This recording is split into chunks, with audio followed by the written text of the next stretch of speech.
Graça e paz em nome de Jesus. Negócio alto, né? Êxodo 24. Irmãos, eu tenho uma boa e uma má notícia para dar para vocês. O que vocês querem primeiro?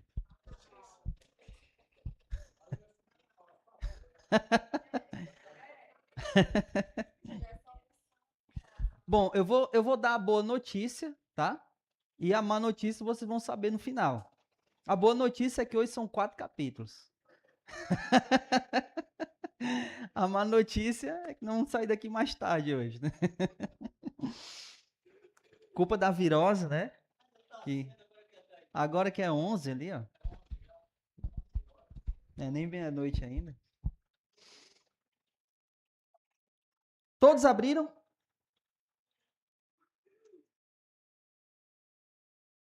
Êxodo capítulo 24. Estou achando essa coisa muito estranha.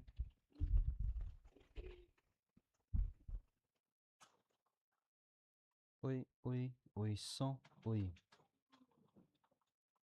Oi, som, oi. Oi, som, oi, som. Acho que melhorou. Vamos orar, irmãos. Oremos.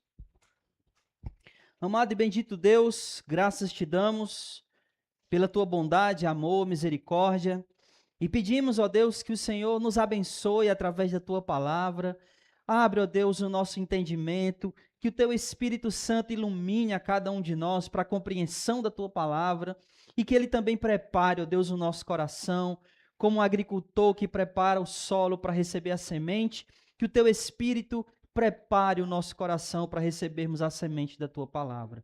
Fica conosco, Senhor, fala ao nosso coração, é isso que te pedimos e em nome de Jesus te agradecemos, não só hoje, mas para todo sempre. Amém. E glória a Deus. Como a gente terminou, irmãos, o último estudo, né, de Gênesis, de Êxodo que a gente teve aqui há 2 quartas-feiras. Nós terminamos com a promessa de Deus a respeito de Canaã. E aí, no capítulo 24, Moisés, ele vai ser chamado por Deus para Deus entregar a ele, né, tudo aquilo que ele deveria fazer na construção do tabernáculo. Então, é isso que a gente vai ver hoje.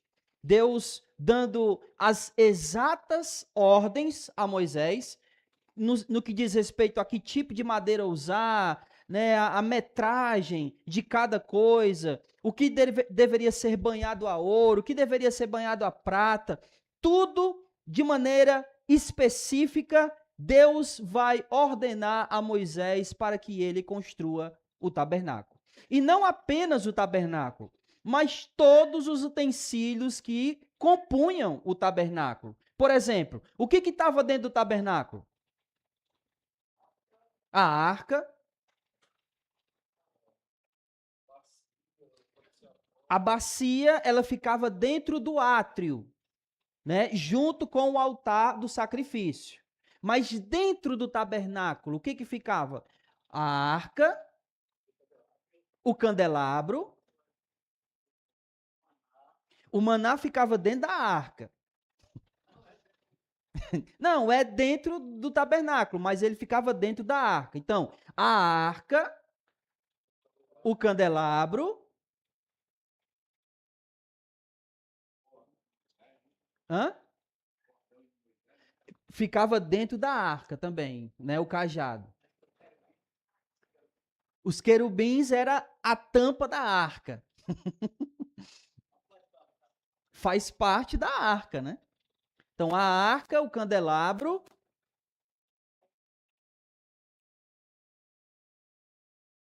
Ixi, rapaz.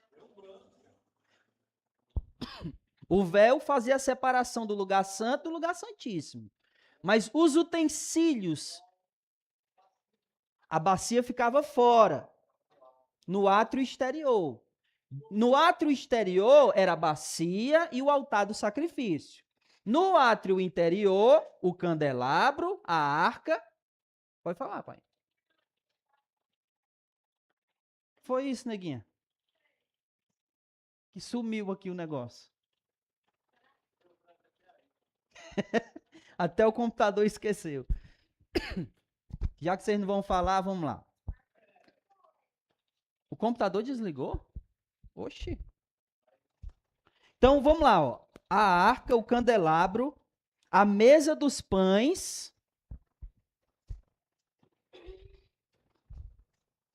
Oxi, ele desligou.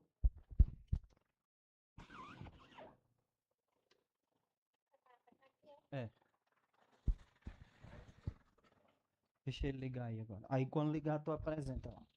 A mesa dos pães e o altar do incenso. Eram esses os utensílios que ficavam dentro do tabernáculo, né?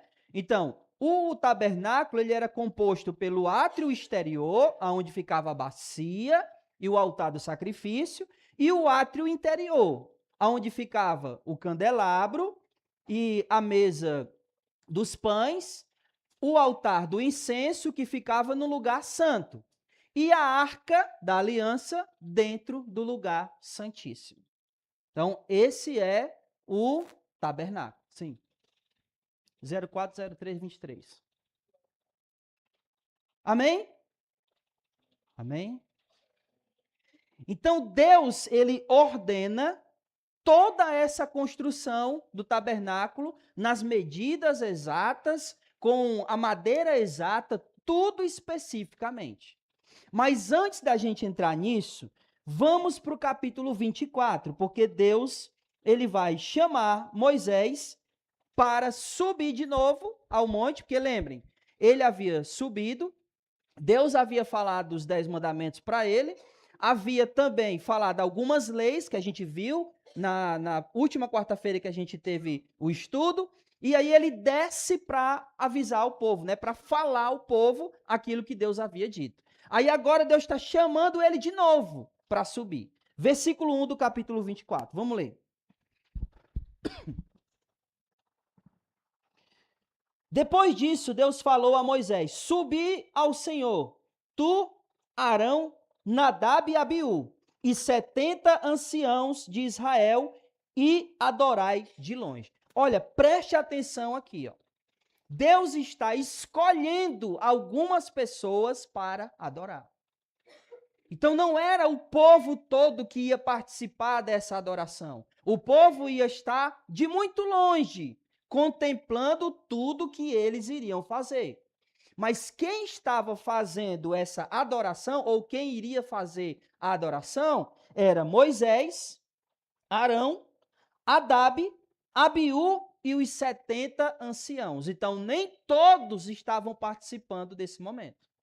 Ok? E mais, tanto Abiú, como Arão, como Nadab e os 70 anciãos, eles não iriam subir com Moisés.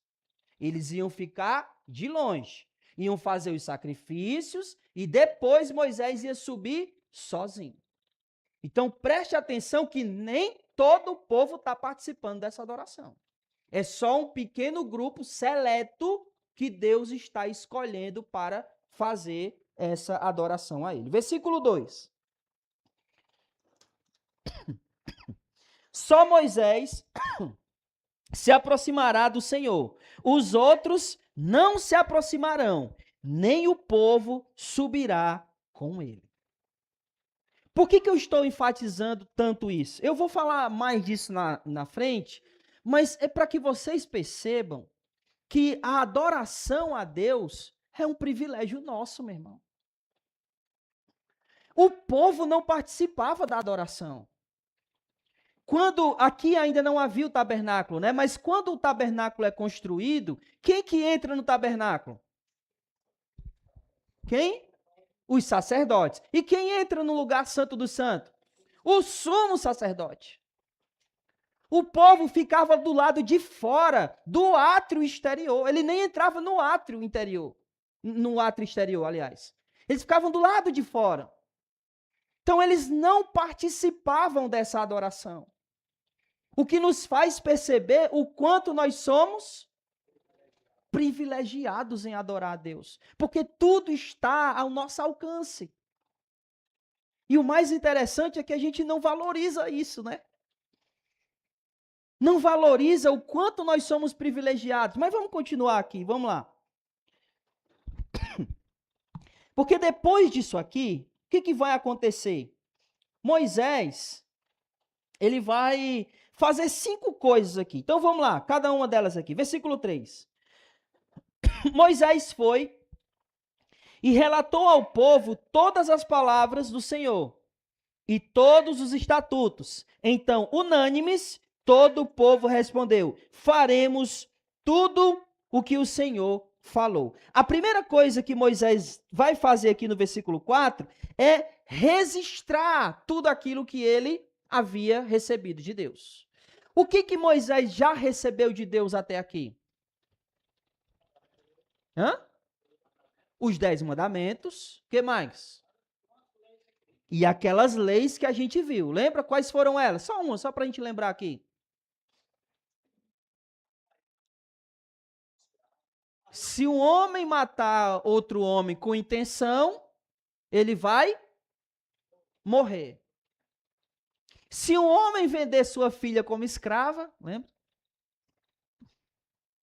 Então, todas essas leis que Deus já havia dado a Moisés, ele vem, versículo 3, relata ao povo, versículo 4, ele as registra, versículo 4. Então Moisés escreveu todas as palavras do Senhor, e de manhã cedo, ao se levantar, Moisés edificou um altar na base do monte e 12 colunas de pedra segundo as 12 tribos de Israel. Então Moisés ele vai fazer 5 coisas. A primeira, ele vai registrar as palavras do Senhor. A segunda coisa que ele vai fazer, ele vai construir um altar. Para que ele constrói esse altar? Para adorar. Para poder adorar a Deus. A terceira coisa que ele vai fazer está aqui no versículo 5. Enviou alguns rapazes israelitas que ofereceram holocaustos e sacrificaram bois ao Senhor como sacrifício pacífico. Então Moisés registra a lei de Deus, ele faz um altar e ele manda pessoas para sacrificar ao Senhor. Note que é uma coisa gradual, que aos poucos ele vai construindo essa adoração. Mas a adoração começa com o quê? Qual é a primeira coisa que Moisés faz?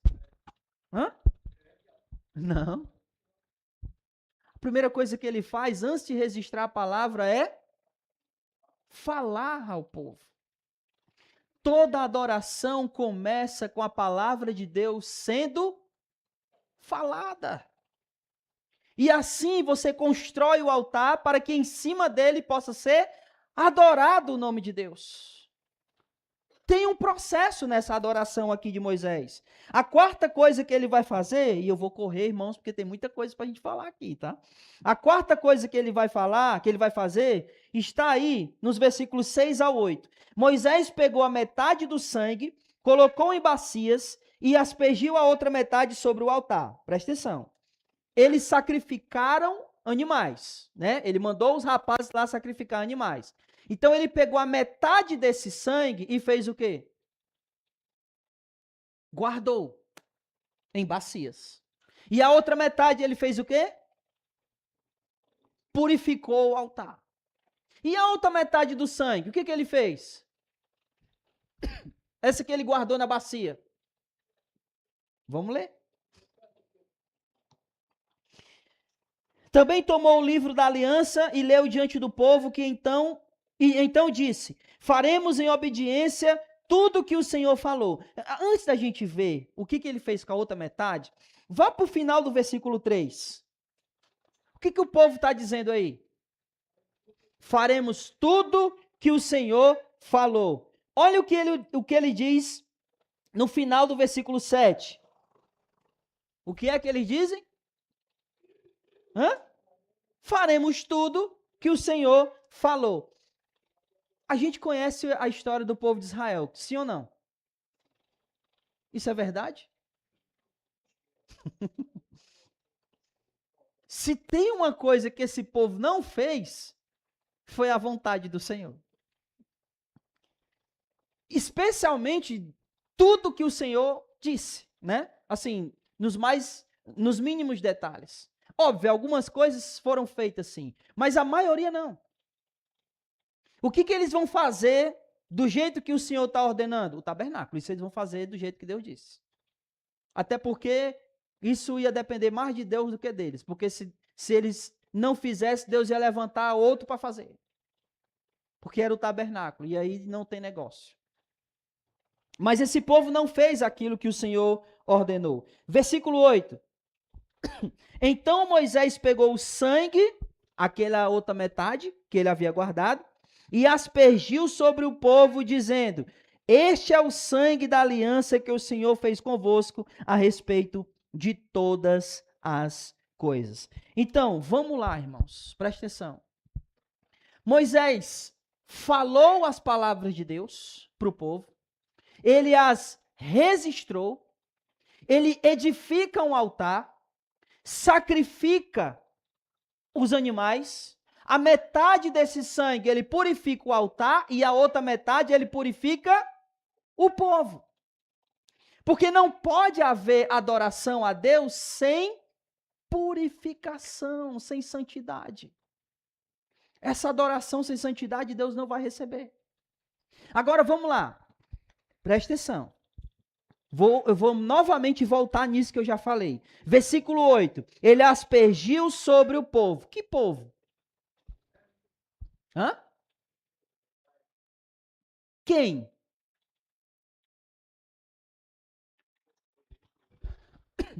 Somente aqueles que Deus havia escolhido. Quem eram? Moisés, Arão, Abdab, Abiú e os 70. Porque eles estavam representando o povo. Mas não foi todo o povo que foi purificado, foram aqueles que estavam ali. Aqueles que estavam lá com Moisés. Versículo 9. Moisés e Arão, Nadab e Abiú e 70 anciãos de Israel subiram e viram o Deus de Israel, sobre cujos pés havia algo semelhante a uma calçada de pedra de safira, que brilhava como o próprio céu. Mas Deus não estendeu sua mão contra esses israelitas escolhidos. Eles viram a Deus e depois comeram e beberam. Você está percebendo o que esses caras estão participando aqui, meu irmão? Hã? Esses caras eles estão vendo a glória de Deus. Eles olharam e viram o quê? Versículo 10. Os pés. E esses caras, eles estão tendo uma visão do trono de Deus. Quem que na Bíblia teve uma visão do trono de Deus? Que a gente lembra? João, em Apocalipse. Quem mais? Hã? Ezequiel, Daniel. Quem mais? Estevão. O que esses homens tinham em comum? Tudo isso aqui que Moisés fez. Ó. A palavra, a purificação, o sacrifício, tudo isso. Porque aqueles que vivem essa vida de santidade, de purificação diante de Deus, veem a glória de Deus, contemplam a glória de Deus, percebem a Deus de uma maneira que muitos outros não conseguem ver. É ou não é? Ou a gente não vai dizer que Estevão não vivia assim? Antes de Estevão morrer, o que a Bíblia diz que ele, como é que ele estava antes dele morrer? Cheio do Espírito Santo. Se um homem está cheio do Espírito Santo, como é que ele está, meu irmão? Está purificado, está em santidade. Então, viver assim, adorar a Deus assim, é contemplar a Deus de uma maneira que Nenhum outro pode contemplar. E isso é privilégio. É privilégio. Aqueles 70 homens, mais Moisés, Abiú, Arão, e o outro é quem? Nadab. Eles viram, contemplaram, né, os pés. Meu Deus, quem dera, né? A gente vê pelo menos os pés do Senhor. Meu irmão, isso é maravilhoso demais. E sabe o que é mais triste? É que esses homens, eles estão contemplando algo aqui que o próprio povo rejeitou. E por que eu estou dizendo que o povo rejeitou?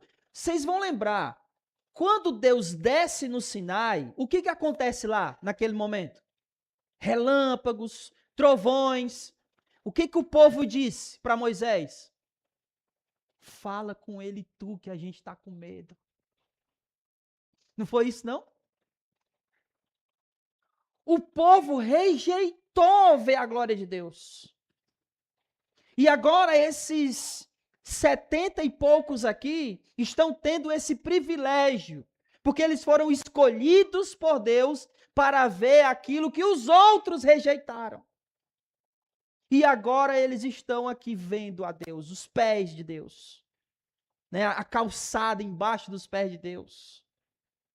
E celebrando, porque olha o final do versículo 11.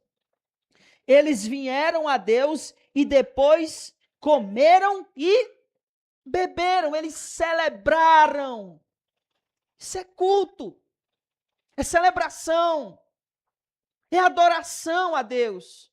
E sabe o que é mais impressionante? É que, assim, você diria que você queria estar aqui? Sim ou não? Queria, né? Moisés foi além. Estar aqui no meio desse povo já seria maravilhoso, sim ou não? Aí Moisés vai mais. Versículo 12. Depois dessas coisas, o Senhor disse a Moisés: sobe até mim no monte. Opa! Moisés vai além, meu irmão. Além. Se já estava bom ver os pés, Moisés é o único que vê o quê de Deus? Vê o quê? As costas. Não é não? Sobe até mim no monte, o Senhor disse para ele. E espera ali, eu te darei as tábuas de pedra com a lei e os mandamentos que escrevi, para que ensine a eles. Então, juntamente com Josué, seu auxiliar, Moisés levantou-se e subiu ao monte de Deus.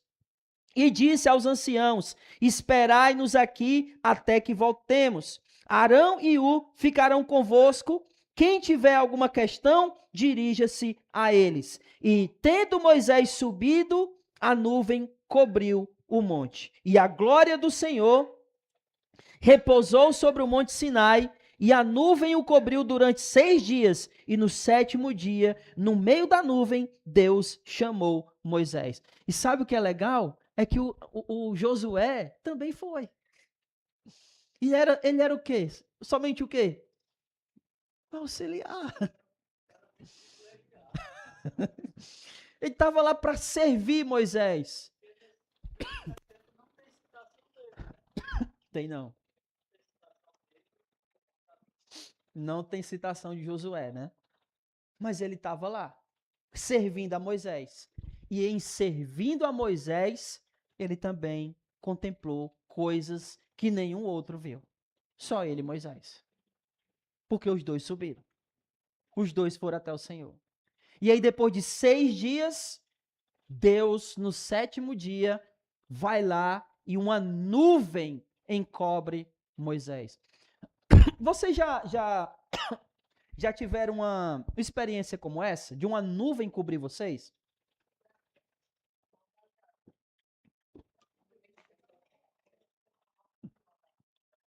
Eu tive algumas experiências assim, né? Uma foi até engraçada. A gente estava subindo a Serra da Pacatuba, e aí quando a gente estava descendo, veio uma nuvem e começou a chover. Aí era assim, ó. A gente fazia assim, não estava chovendo. Aí fazia assim, estava chovendo.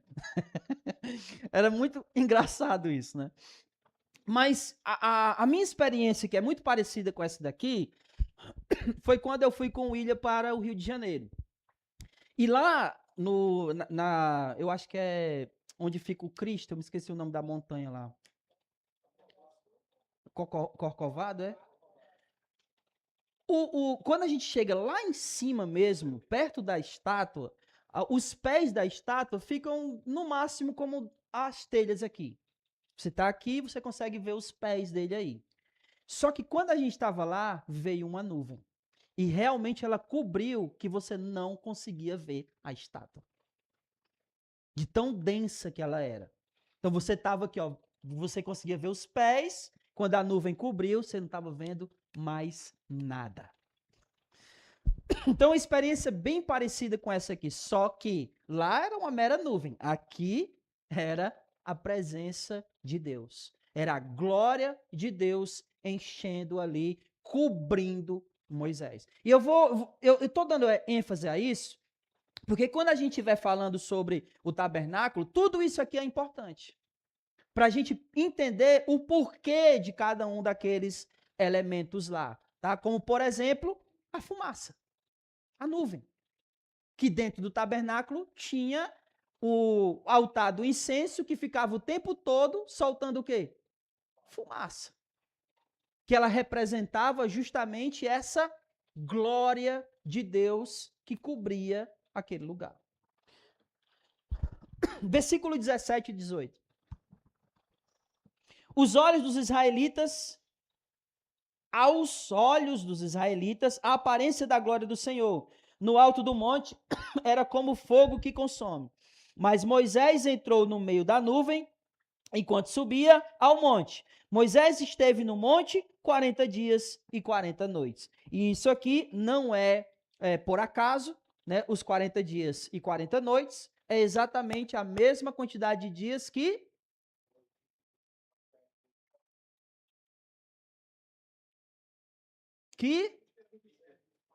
Jesus esteve no deserto e que não, é aqui que ele fica 40 dias. Vocês não lembram da outra 40 dias e 40 noites? O dilúvio. Não é por acaso, tá? Tudo tem esse simbolismo. 40 dias e 40 noites no dilúvio, 40 dias lá com Moisés, 40 dias Jesus sendo tentado no deserto. Tudo aqui aponta para Jesus, ok? Então vamos lá. Antes da gente continuar, às vezes a gente fica pensando assim, né? Ah, eu queria ter uma experiência como essa, de ver, contemplar a glória de Deus, porque se eu tivesse, nunca mais eu teria uma crise de fé. Arão estava lá, não estava? Quem é que constrói a desgraça do bezerro?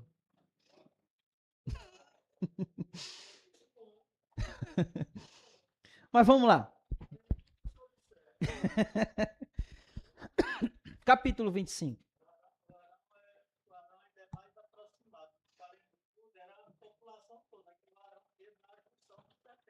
Exatamente. Exatamente.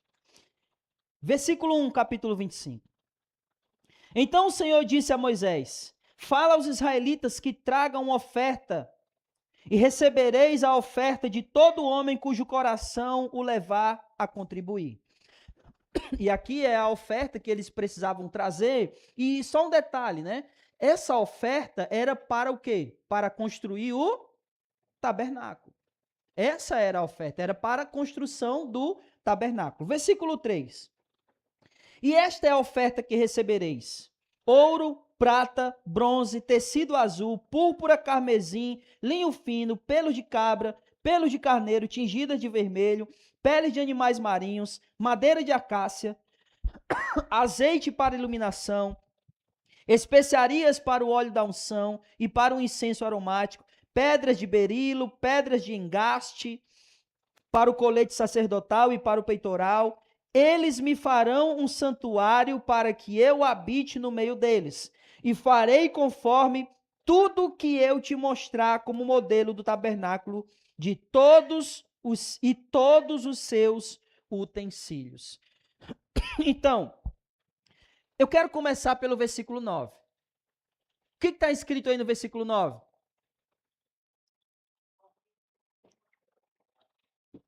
Hã? Conforme tudo que eu te mostrar, o que mais? Como modelo do tabernáculo e de todos os seus utensílios. Preste atenção. Que modelo de tabernáculo é esse?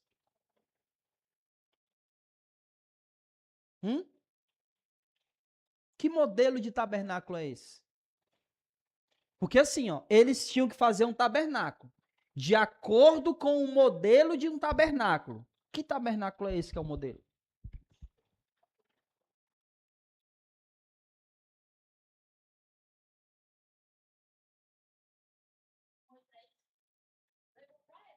Sim, Moisés levou esse modelo, mas esse modelo foi pego de quê? A partir de quê?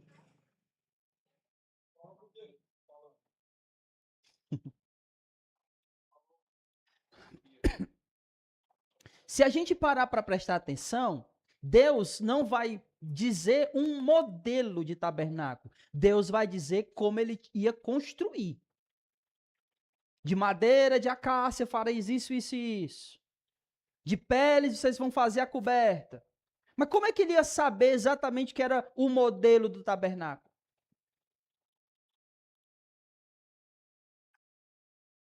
Não. Que modelo?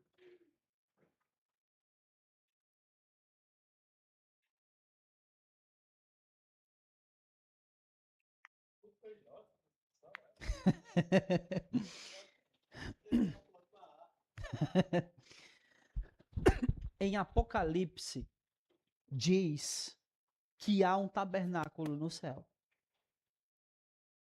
Então é bem provável que Moisés viu esse tabernáculo. E ele precisava fazer exatamente conforme esse modelo. Vocês já devem ter lido em Hebreus que Jesus entrou uma vez por toda no Santo do Santo.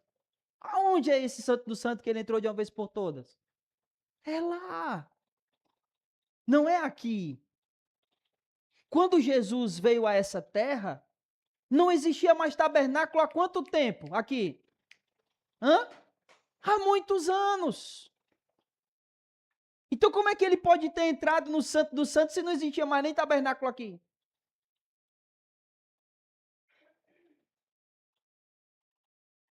É esse modelo que está lá, que Moisés deve ter visto, e que Deus vai dizer para ele como ele vai construir de acordo com esse modelo que ele teve, que ele deve provavelmente ter visto. Ok? Amém? Uma outra coisa importante é o que Deus diz aqui, ó. Versículo 8: Eles me farão um santuário para que eu habite no meio deles. Você já ouviu essa expressão? E tabernaculou entre nós.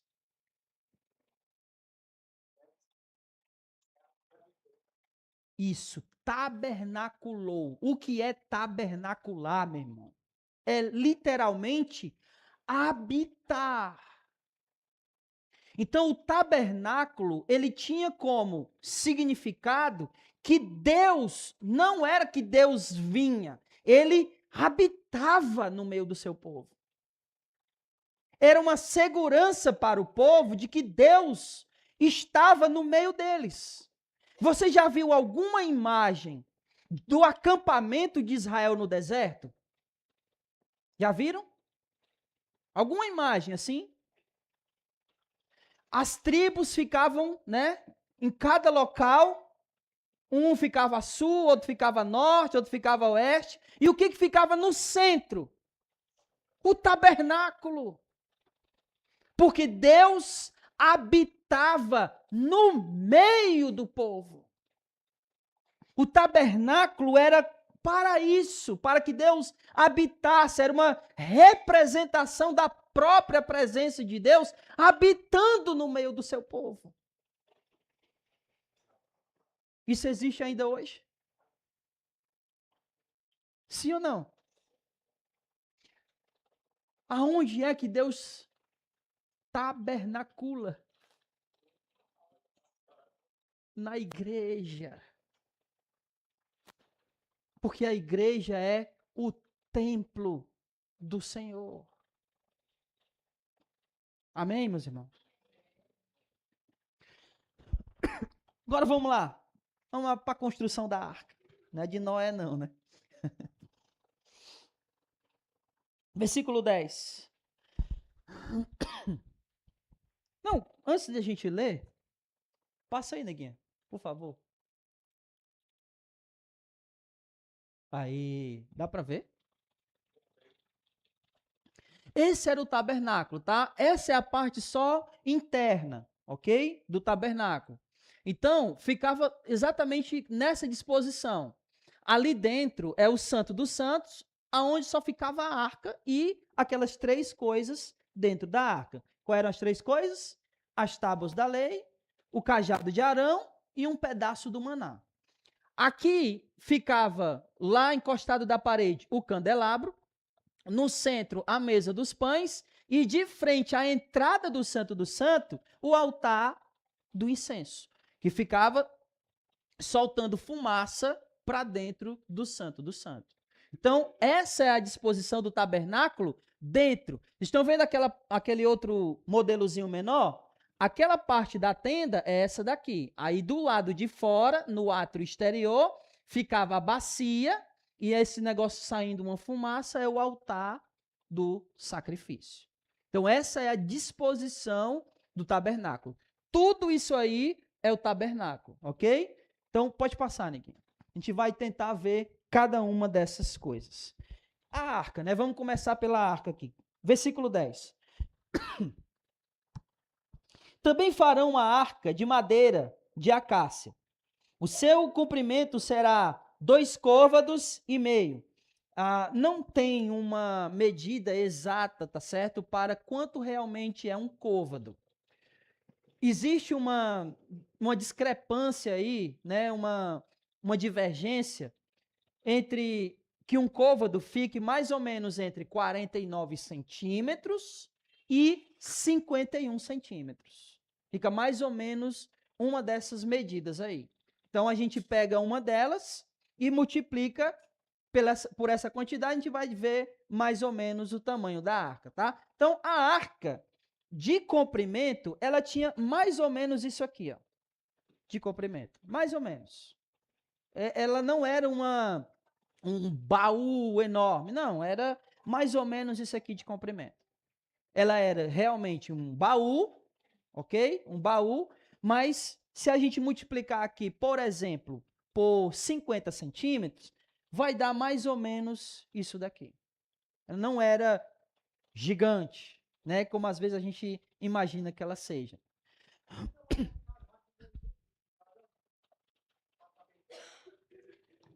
Não era o cajado inteiro, né? É tanto que era a parte do cajado de Arão que havia florado. Certo? O cajado não florou totalmente. Ele flora só na parte de cima ali. Né? E também o próprio maná era só um pedaço do maná, não era o maná inteiro. E tinha as tábuas. Aí as tábuas a gente não sabe o tamanho, mas que caberia dentro de um baúzinho assim. Então vamos lá. 2 côvados e meio e sua largura e altura de 1 côvado e meio. Né? Se a gente, por exemplo, se fosse 50 centímetros um côvado, daria o quê? 2 côvados e meio. Exatamente. Mais ou menos isso daqui. Não, não é o comprimento, não?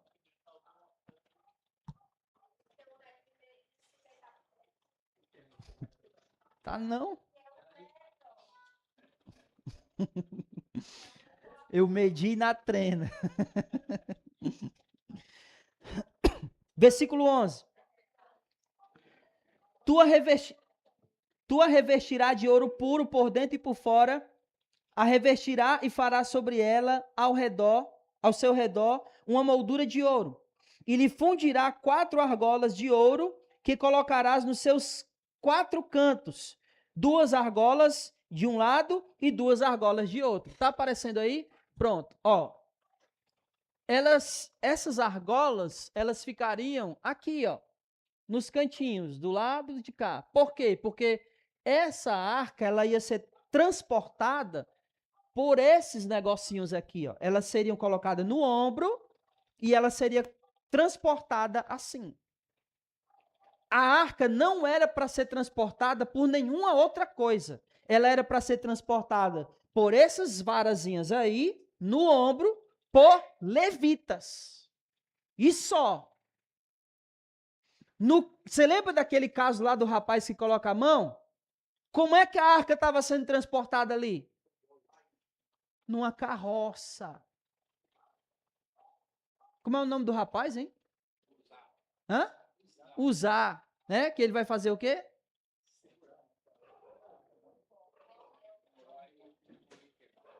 E esse miserável, desse coitado desse Usar, a culpa nem era dele. Quem foi que mandou transportar a arca com um carro de boi? Davi. Mas a arca era para ser carregada assim. Essa é a ordem de Deus. Faremos tudo que o Senhor disser, não é? Não farão e não fizeram. Continuando. Versículo 13. Também fará as varas de madeira de acácia que revestirá de ouro. Passará as varas pelas argolas dos lados da arca para carregá-la com elas. As varas permanecerão nas argolas da arca e não serão tiradas. E porás na arca do testemunho que eu te darei. Então, a arca, ela tinha dentro dela, como a gente já sabe, o cajado, né, de Arão, o maná e o que mais? As tábuas da lei. O que representava cada uma dessas coisas? O cajado representava o quê? Não. O que ocasionou, causou as pragas? O poder de Deus. Então, o cajado representava o poder de Deus. O maná representava o quê? A provisão de Deus. E as tábuas da lei? A lei de Deus, a palavra de Deus. Então, o poder, a provisão e a lei de Deus estavam no meio do povo. Era isso que representava ali a arca. E em cima da arca tinha o quê?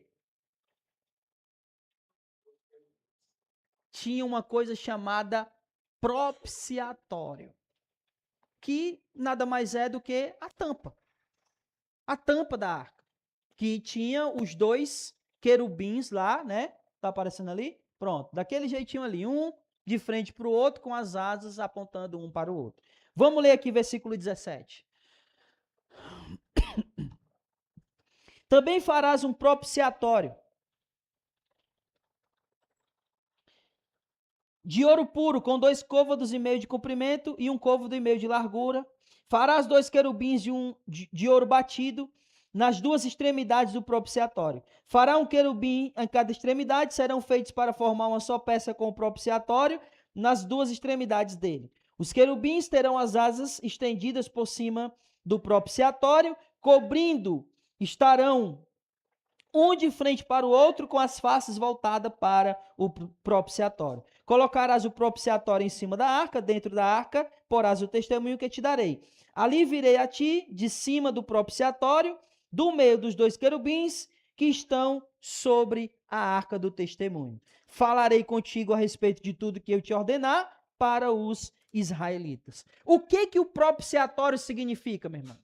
Representa, na verdade, salvação. Representa salvação. Por quê, hein? Que o propiciatório representa salvação?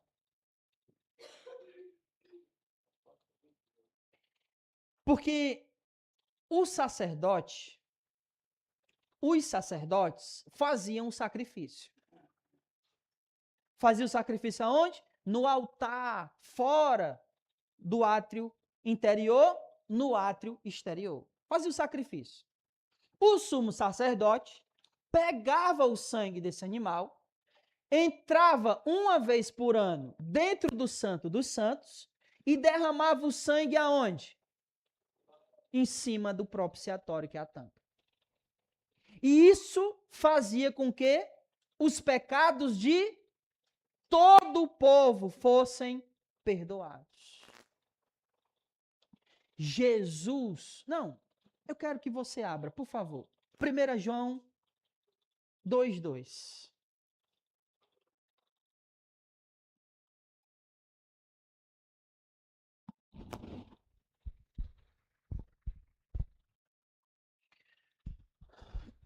E se alguém achou, pode ler. Hã?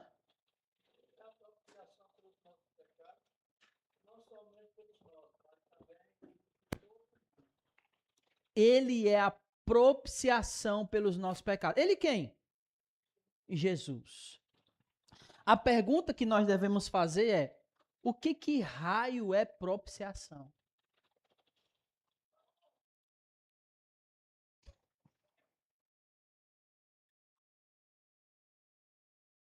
Hum?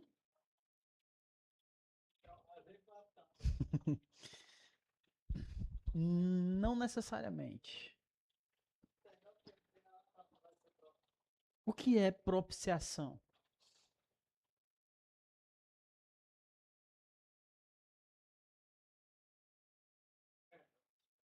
Tem a ver.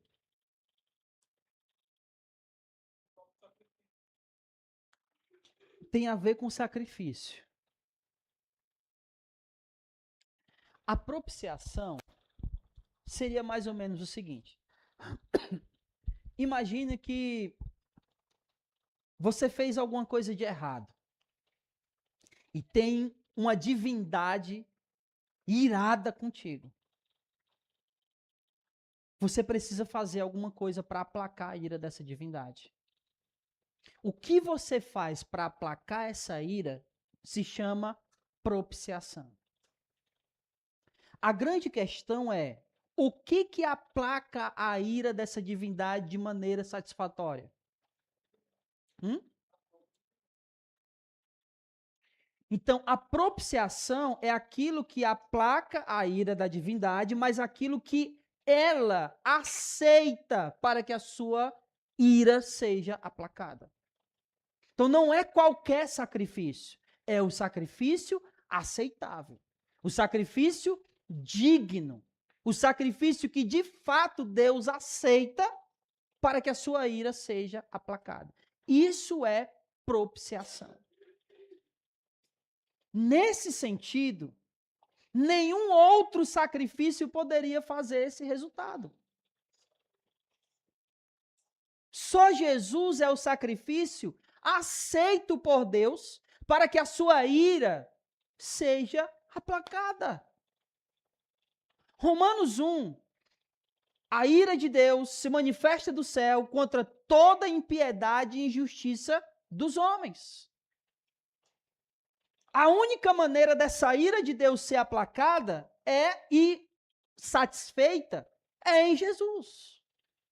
É o sacrifício dele. É por isso que João, capítulo 2, versículo 2, né? 1 João 2, ele está dizendo que ele é a propiciação pelos nossos pecados. Jesus é o único sacrifício que Deus aceita pelos nossos pecados.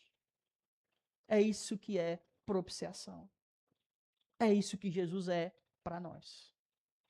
A propiciação, o sacrifício aceitável pelos nossos pecados. Amém? Então, o que acontece aqui no tabernáculo é aquilo que aponta para Jesus. A tampa como propiciatório, Jesus sendo essa propiciação. Tudo isso aqui. Eu vou correr mais agora, viu, irmãos? Vou ler só algumas coisas.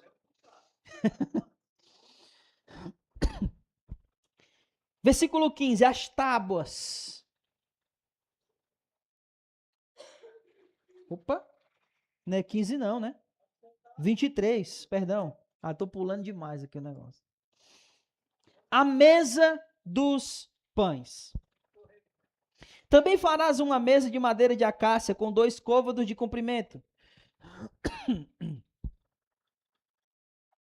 No e meio de altura. Tu as revestirás de ouro puro, ao seu redor farás uma moldura de ouro. Então aqui ele vai descrever como é que ele tinha que fazer a mesa. E no versículo 31, ele vai falar do candelabro. Também farás um candelabro de ouro puro, batido, tanto no seu pedestal como na sua haste, e os seus copos, e os seus cálices, e os seus botões formarão com ele uma só peça. Então, versículo 33. Haverá 3 copos em forma de flor de amêndoa, com cálice e botão. E também do outro braço, 3 copos em forma de flor de amêndoas, com cálice e botão. Assim serão feitos os 6 braços que saem do candelabro. Então, o candelabro é uma peça no meio, com um copo, e 3 braços de um lado, 3 braços do outro, formando 7.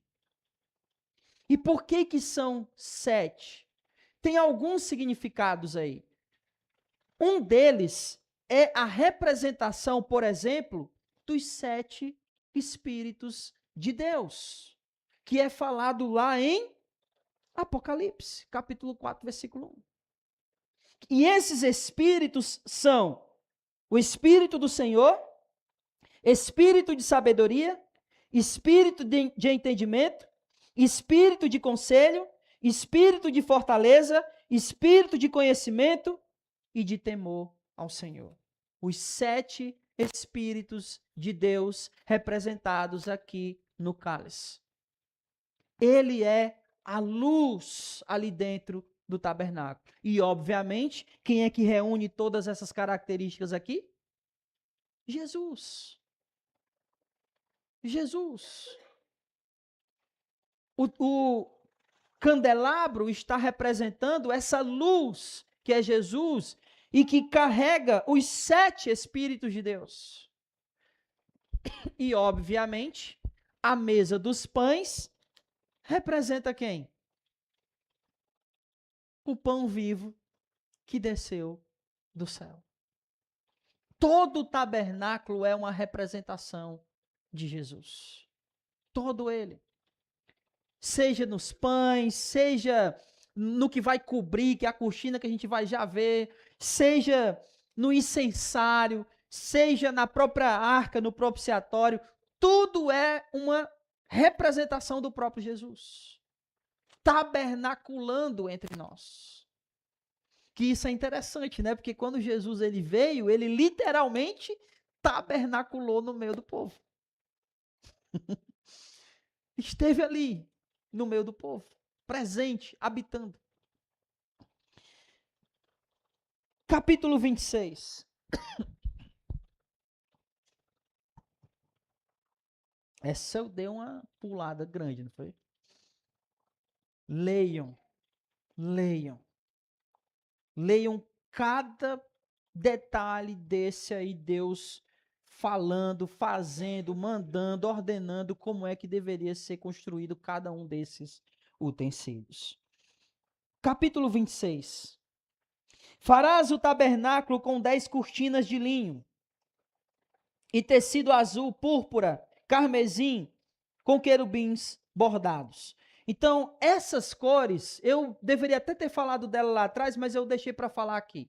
O carmesim, né? O azul, a púrpura e o carmesim. Todos eles têm um significado. Quais são os significados deles? O azul representa a espiritualidade, a púrpura, a realeza e o carmesim, os sacrifícios. É interessante que vocês lembram que a gente leu quando Deus ele escolheu aqueles 70 para subir para adorar, não é verdade? E o texto diz que eles não sofreram dano nenhum. Porque, obviamente, Moisés havia feito o que com eles? Purificado. Mas a glória de Deus, caso eles chegassem mais perto, poderia matá-los. Por isso que só quem sobe?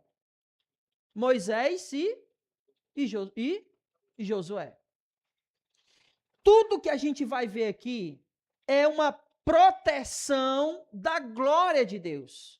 Porque o tabernáculo vai ficar no meio do povo. Imagina Deus descendo ali para falar com Moisés no tabernáculo e o povo contemplando essa glória. O povo todo em pecado.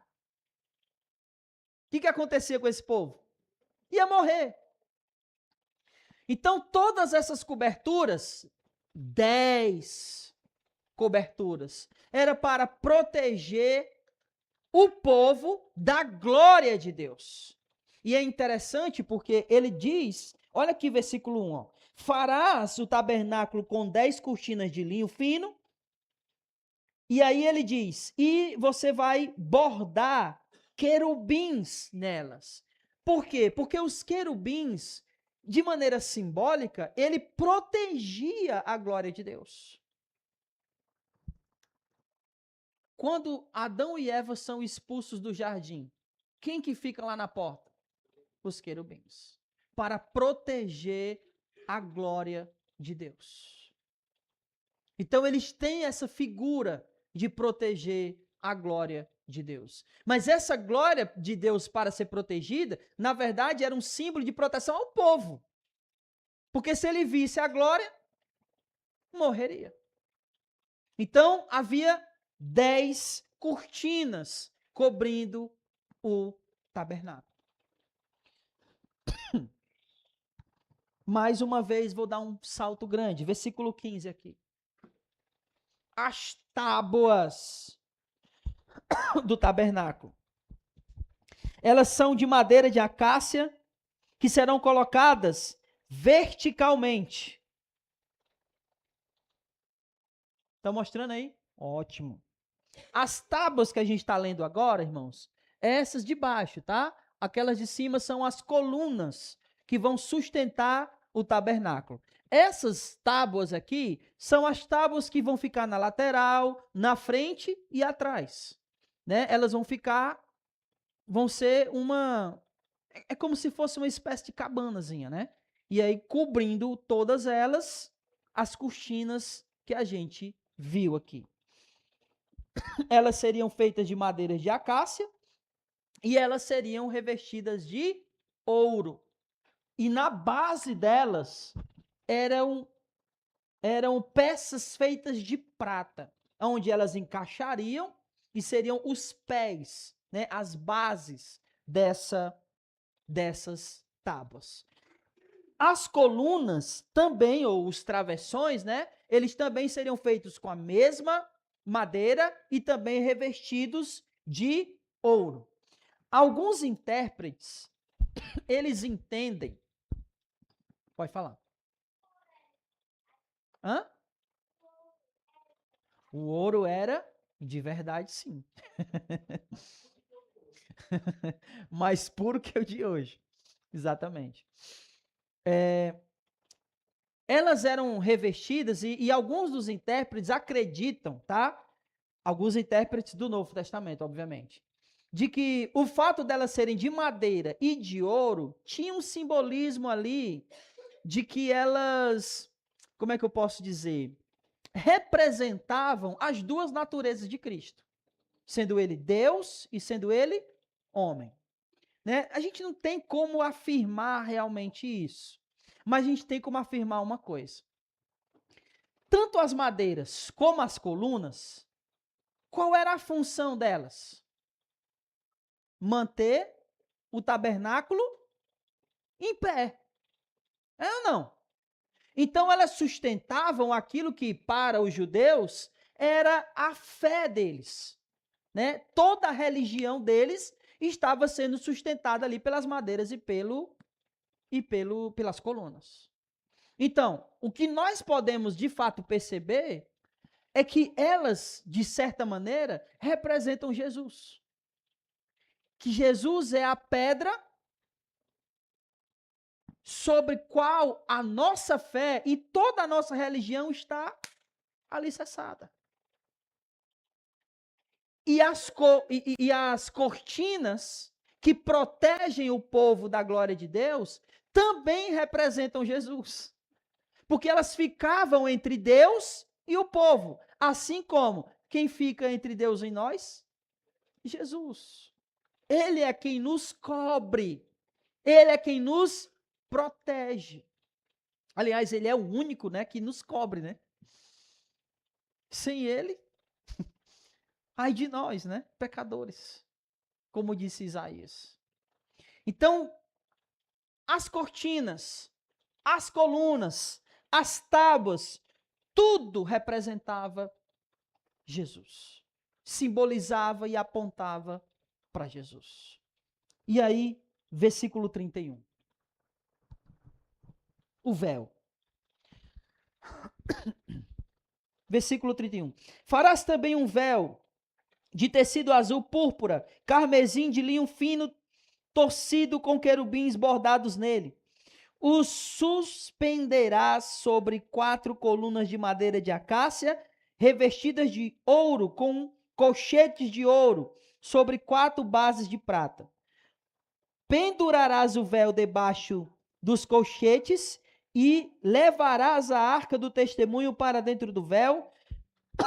Farás separação entre o lugar santo e o lugar santíssimo, que é exatamente ali, né? Então, a gente viu que tinha o átrio interior e ele era dividido entre o lugar santo e o lugar santíssimo. E o que dividia eles era exatamente o véu.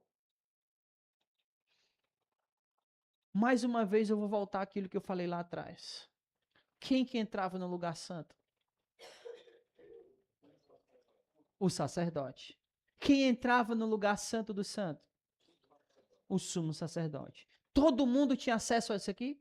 Não. Primeiro tinha que ser? Não. Primeiro tinha que ser da tribo de Levi. Segundo tinha que ser chamado para ser sacerdote. E depois o sumo sacerdote, que era apenas um. O povo é tão desgramado, né, nesse sentido, que é para ter quanto sumo sacerdote? Quando Jesus foi condenado, tinha quantos? Por quê? Por que tinha 2, se era para ser só um? Hã? Um reserva, né? Eu já falei várias vezes isso aqui, mas vale repetir, né? O sumo sacerdote, ele entrava uma vez por ano no Santo dos Santos. E como é que ele entrava? Amarrado pela cintura com os sinos, né? Porque ele ia andando, fazendo o trabalho dele lá, jogando sangue lá no propiciatório, e à medida que ele andava, o sino balançava. Então, se ele morresse, ninguém podia entrar para buscar ele. Porque se entrasse, morria também. Então, ele era amarrado pela cintura. Se ele entrasse lá e tivesse impuro, ia morrer. Aí, o que eles faziam? Não podia entrar, né? Só que preste atenção. E eu quero pedir que você abra aí. Mateus capítulo 27, versículo 51.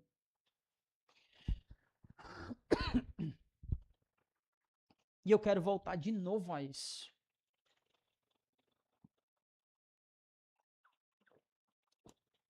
Quando Jesus é crucificado e morto, o que está dizendo aí no texto? Que o véu do templo se rasgou de alto a baixo. Aquilo que separava já não separa mais. Porque agora todos têm acesso a Deus por intermédio do nosso sumo sacerdote, Jesus. Nós não nos achegamos a Deus por intermédio de irmão A, de irmão B, de pastor, de padre. O nosso acesso a Deus é livre em Cristo Jesus, o nosso sumo sacerdote. E sabe por quê? Porque assim, ó, quem que entrava no lugar santo? Os sacerdotes. Todos nós somos sacerdotes. É isso que Pedro vai dizer na sua primeira carta, que nós somos um reino de sacerdotes, nação santa, sacerdócio real, povo de propriedade exclusiva de Deus. É por isso que todos temos acesso, porque todos são sacerdotes, na mediação do sumo sacerdote Jesus. Sim.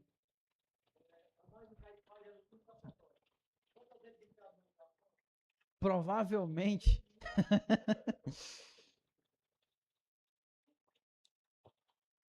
Com um detalhe maravilhoso a respeito de Jesus. Quantas vezes o sumo sacerdote entrava na presença de Deus lá no lugar santo, Santo dos Santos? Quantas vezes? Sabe o que Hebreus diz?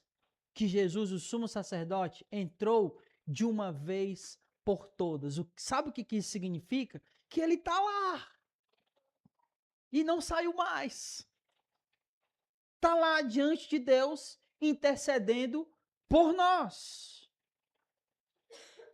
O que João vai dizer a respeito de Jesus? Que ele é o nosso advogado, representante.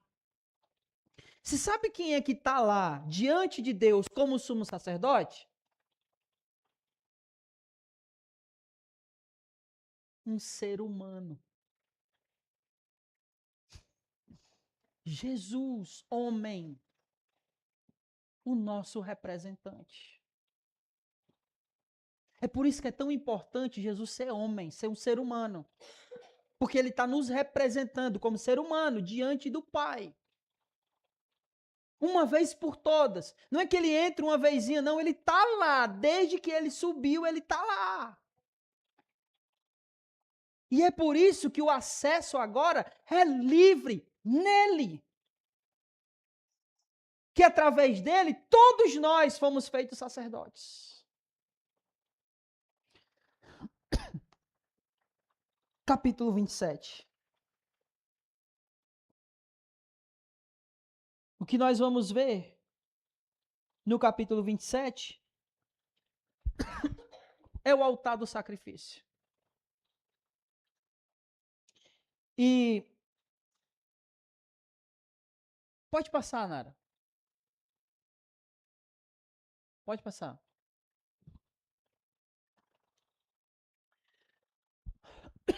Esse é o tabernáculo.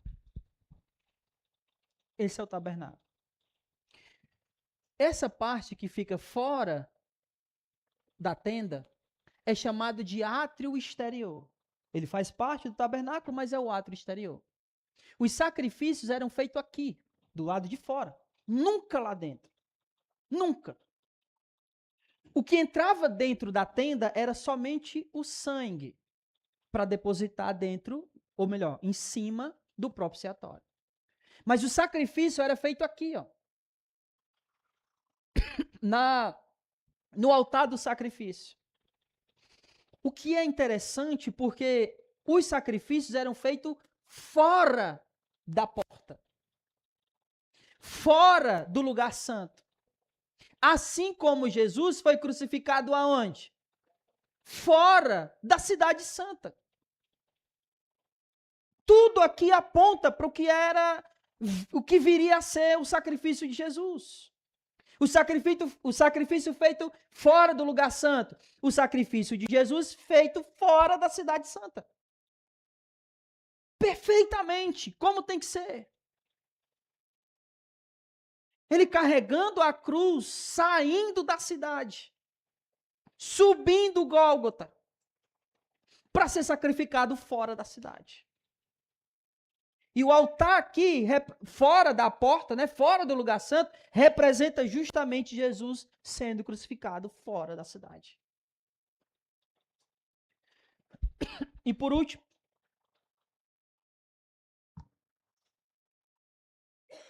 o átrio do tabernáculo, que é essa parte aí, que está aí falando do capítulo 27, do versículo 9 até o versículo 19.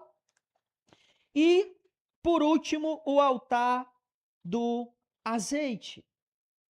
Né? O azeite, na verdade, que é o que vai alimentar o altar do incenso. Versículo 20. Ordenarás aos israelitas que tragam azeite puro de oliva, ou melhor, oliva mesmo. Oliva batido para iluminação, para manter uma lâmpada continuamente acesa. Arão e seus filhos manterão acesa diante do Senhor na tenda da revelação, do lado de fora do véu, que está diante do testemunho, desde a tarde até a manhã. Este será estatuto perpétuo para os israelitas, através de suas gerações. Por que que esse altar precisava ficar aceso? Lembra o que acontece com Moisés? Quando ele sobe? A nuvem cobre.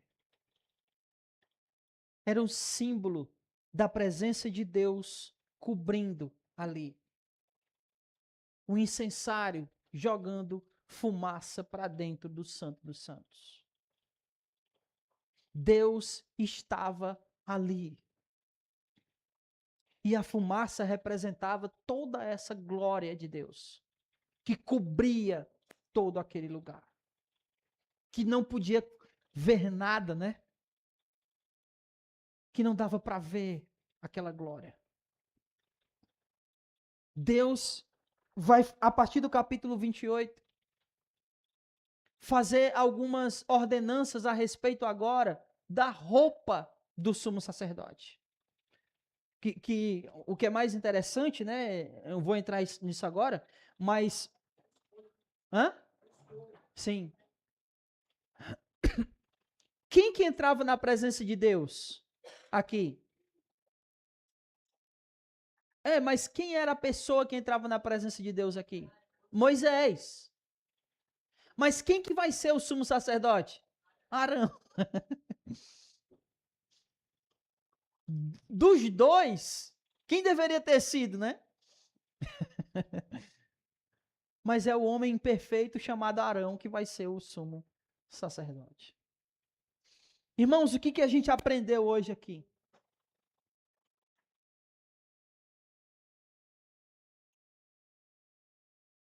Pode passar. Aí. Acho que tem mais uma, Nara. Aí. 6 coisas que nós aprendemos aqui hoje. A primeira, quando há santificação na vida daqueles que se aproximam de Deus, sua presença é tão real que é possível ver os céus abertos. É ou não é, meu irmão? A adoração a Deus é um privilégio. 2, ofertar ao Senhor para a sua obra é uma ordenança. Lembra? Deus ordenou a eles que ofertassem. Eu não falei sobre isso, eu quero deixar para falar mais para frente, mas olha que maluquice, né? Deus diz para eles, ofertem ouro. E aí Deus está lá falando com Moisés está lá em cima falando com Deus. Quando Moisés desce, a gente vai ver isso lá no capítulo 32, eles têm ofertado a quem? A um bezerro. O que Deus manda eles ofertarem para ele, eles ofertam desgramado de um bezerro. Mas a oferta ao Senhor é uma ordenança para a sua obra. 3, onde está a presença de Deus, ali está o poder, a provisão e a lei de Deus. Onde Deus está, o seu poder está. Aonde Deus está, a sua provisão está. Aonde Deus está, a sua lei está também. 4. A luz ilumina o verdadeiro caminho, né? Como o candelabro estava ali, né? Iluminando. E o pão mostra o verdadeiro alimento. A luz ilumina o caminho, como diz lá em Salmo 119, versículo 105. Lâmpada para os meus pés e luz para o meu caminho é a tua palavra. A luz ilumina o verdadeiro caminho, o pão mostra o verdadeiro alimento. 5. Cristo e somente Ele é nossa cobertura. É Ele quem nos cobre e quem nos protege. E por último, nós temos livre acesso a Deus por meio de Cristo Jesus.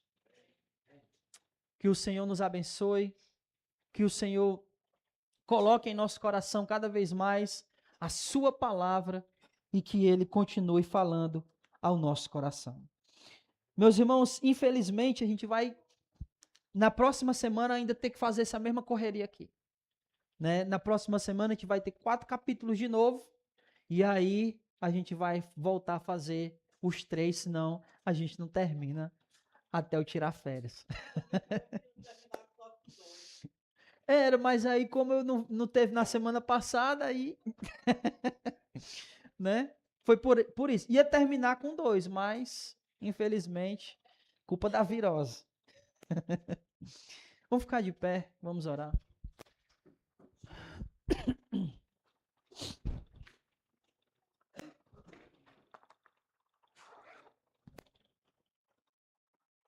Oremos. Amado Deus, muito obrigado, Senhor, pela tua palavra, pelo Senhor nos ensinar por intermédio dela,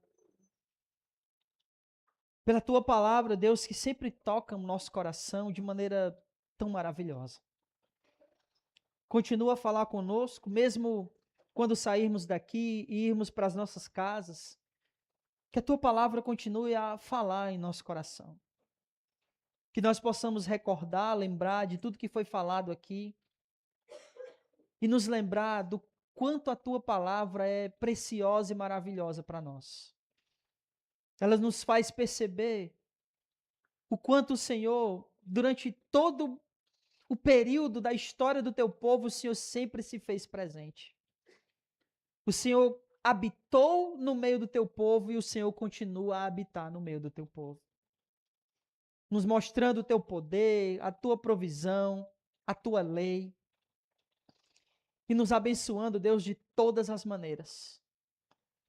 Nos mostrando que o tabernáculo, todo ele, figura, representa, aponta para o nosso Senhor e Salvador Jesus. Porque é Ele a figura do Deus invisível. Ele é o Senhor representado aqui nessa terra. E Ele é aquele quem nos representa aí diante do Senhor. Por causa do Senhor, por intermédio do nosso Senhor, hoje temos livre acesso a Ti. E o culto a Ti, Senhor, é um privilégio de cada um de nós. O Senhor nos escolheu, nos purificou, nos salvou, para que possamos adorar o Teu nome. E não apenas aqui, Senhor, mas um dia Te adoraremos, Te contemplaremos, Senhor. Iremos perceber a Tua glória de maneira visível e real, porque o Senhor estará conosco, habitando juntamente com cada um de nós. É isso que cremos, Pai. Essa é a nossa fé, essa é a nossa esperança. No mais, leva-nos em paz para as nossas casas, abençoados, cheios da Tua palavra, cheios do Teu Santo Espírito, e nos protege nesse caminho de volta para que nenhum mal aconteça com nenhum de nós. É isso que eu oro, que eu peço, e desde já eu te agradeço, no nome santo de Jesus. Amém e louvado seja o nome do Senhor. Vamos em paz, que o Senhor nos abençoe. Não saia sem cumprimentar o irmão com a paz de Jesus. Amém.